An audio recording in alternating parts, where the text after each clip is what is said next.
Hear ye, the Kingmaker here. Today's topic is about the power of feeling good. Now, it's such a simple thing, and to be honest, literally when the first time this concept was brought to me, I dismissed it as, just too easy to really solve anything or cause anything to change or shift. And I have found that it's the simplest and easiest solution in life, to life. So when you're in the frequencies of feeling good, feeling amazing, feeling great, knowing that the universe has your back, knowing that you are supported, knowing that everything is on the right track, that's literally what happens. Everything's on the right track. Everything, you are supported. There is no downside to that situation.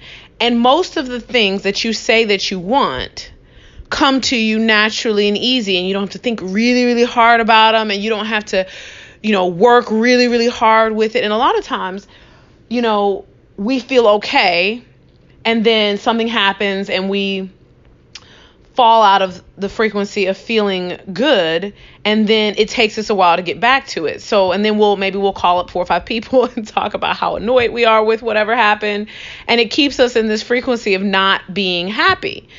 If we would just notice something we don't like, decide we want to have a different experience, and set something in motion to do that, which literally can be a simple energetic statement of, I will experience X, Y, and Z, or I will only entertain ease and grace, or whatever it is that works based on whatever you're noticing.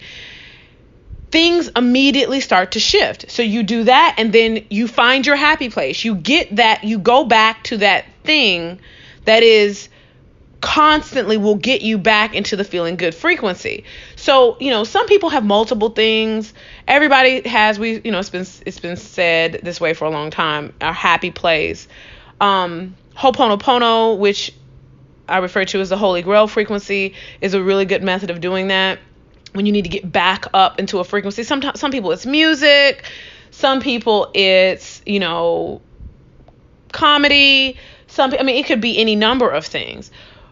Find the thing that will always bring you back and use it whenever something annoys you or something happens that isn't quite what you wanted to happen, and you find yourself irritated or whatever. And it is a choice to remain in the frequency of irritation or annoyance or aggravation or anger or whatever, versus choosing to notice it, acknowledge it, shift it energetically, and then get yourself back to a frequency of happiness.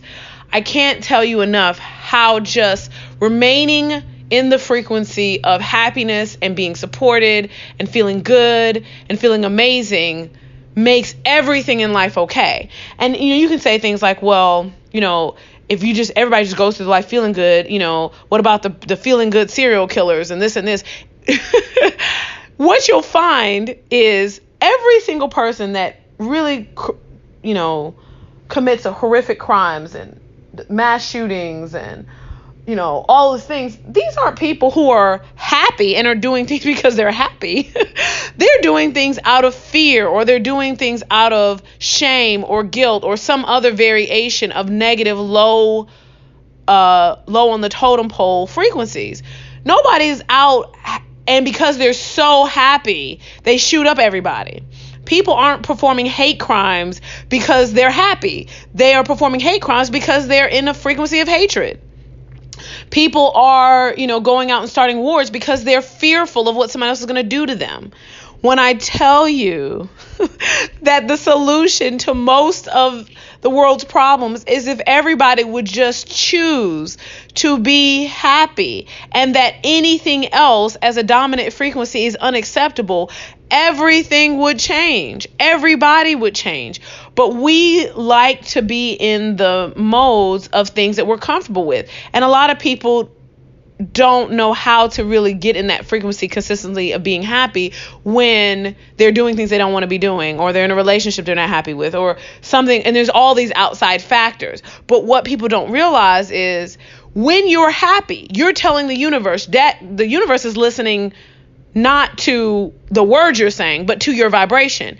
The universe is saying, I need to give her more happiness, which in turn means that a lot of the things that cause aggravation naturally, easily get removed out of that person's life experience. Being happy is the key to everything. Anything you want to manifest, you can manifest from a place of being happy. You can't manifest or create a circumstance that you want from a place of fear or being uncertain or being aggravated. Or angry. That's not where you build and get what you want from, unless what you want is more of that. So hopefully I've been able to explain this concept in a way that's clear, and hopefully this will be life altering for someone to know. And I do it. I live it every day. There are things that come up and I'm annoyed by them. I make a mental note. I decide what the experience I want to have. And then I get myself right back to that feeling of being on top of the motherfucking world. And knowing that everything is always working out for me. And knowing that I can't get wrong and I can't fuck it up. And it's always where I am and my growth. There is no wrong. There is no mess up. I take this route and I find out that's not the way I want to go. What's the worst that could happen? I turn around and go the other way. So I leave you with that. Until next time. The wonderful music on our podcast is brought to us by Jason Light. The song is The Root of Love on the Sacred Journey album, available on all platforms, Apple Music, Spotify. Go check it out.